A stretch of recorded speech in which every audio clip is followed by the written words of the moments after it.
I just feel so much beauty and amazing energy in this room, so thank you for the honor of being up here.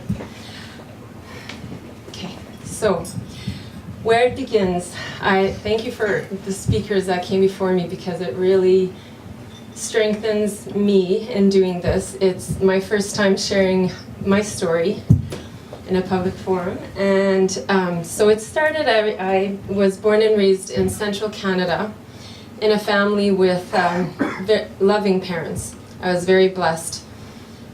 They were perfect, imperfect parents.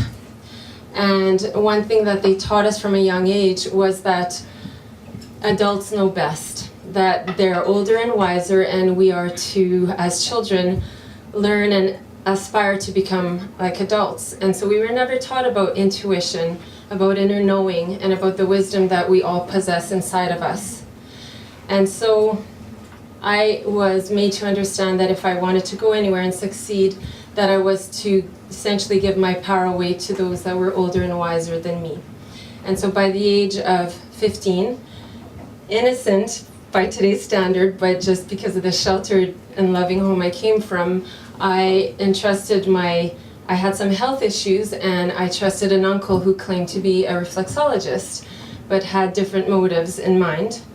And so he was being a presence in my life to show me and for me to learn, but at the time I could not hear that voice inside of me that was telling me that it was wrong, that everything that was happening was not okay. And so I ignored that voice because I had so meticulously learned to ignore it and to not see the importance of it. And that he was my uncle, he was older and wiser, he was my godfather, why would he ever do anything to hurt me? And so I ignored the voice until one day it became so loud I couldn't ignore it anymore. And as I walked out of my appointment with tears running down my face, my sister, who understood instantly what had been going on because of her own experiences, she begged me to talk to my parents on our way home. And she, I think in that moment, understood that I might have the courage and be brave enough to finally expose him in a way that she hadn't been able to.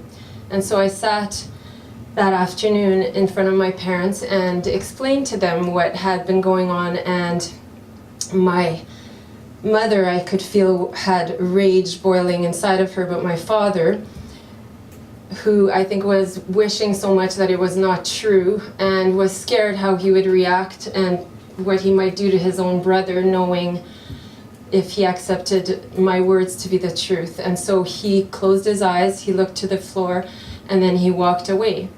And it was never to be spoken of again. And so I don't share that because, I do feel your compassion and your love, but that's not the point.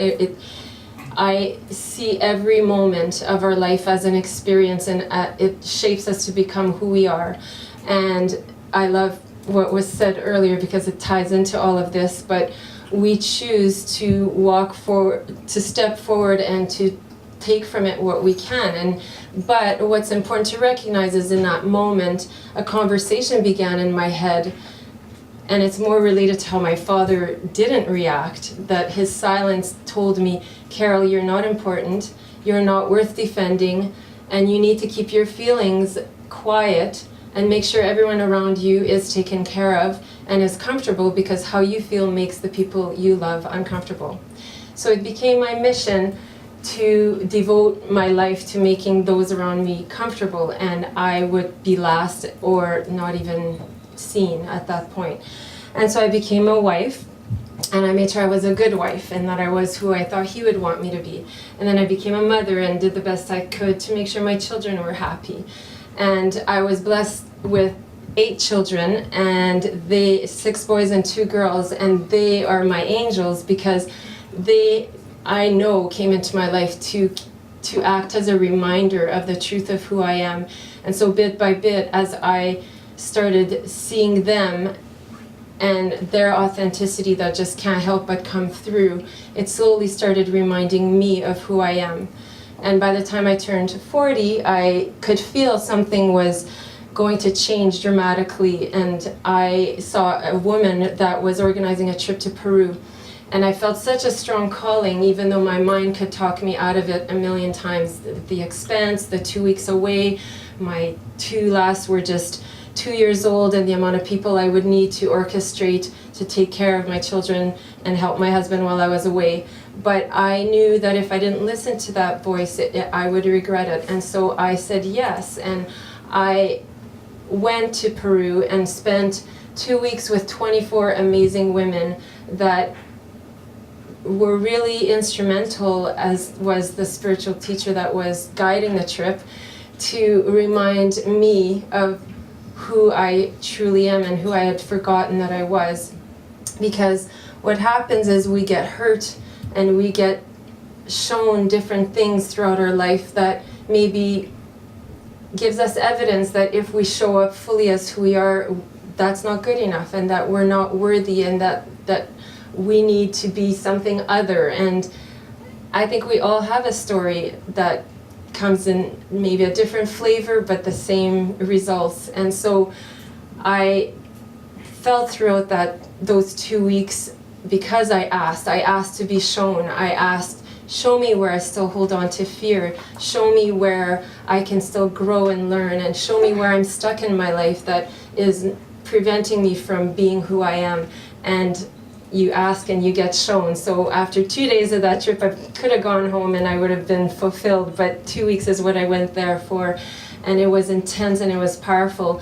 And by the time I came back home, I realized that as much as I had this confused idea that if I do something for me, it's selfish, that got shattered, because when I came home, I saw that what I did for me affected everyone in my life, not just my children, my husband, but everyone that I'm connected to.